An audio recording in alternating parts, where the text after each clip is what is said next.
श्रीमद्भागवत क्या ऐसे मनुष्यों का हित करने के लिए श्री वेद व्यास जी ने परीक्षित और सुखदेव जी के संवाद के रूप में जिसका गायन किया वो है श्रीमद्भागवत।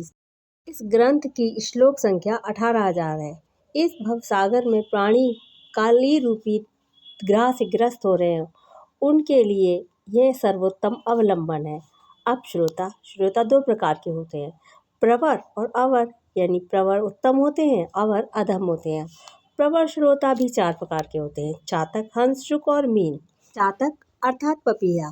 जैसे पपीहा बरसते बादल से जल में ही स्पृहा रखता है और दूसरे जल को छूता ही नहीं, उसी प्रकार जो श्रोता सब कुछ छोड़कर केवल कृष्ण संबंधी शास्त्रों को ही सुनता है वह चातक कहलाता है।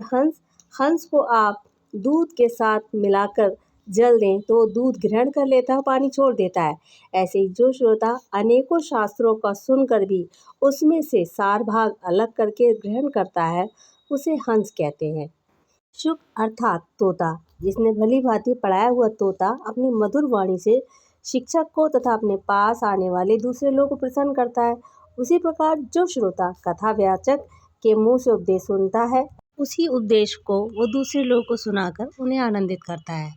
मौन श्रोता, जैसे जल में मछली रहती है, वह एकटक देखती रहती है लेकिन कहती कुछ नहीं और जल का आस्वादन करती रहती है, उसी प्रकार मौन श्रोता एकटक देखता रहता है, भगवान को देखता रहता है, उनकी बातें सुनता रहता है लेकिन बोलता कुछ नहीं है और कथा का आनंद लेता है।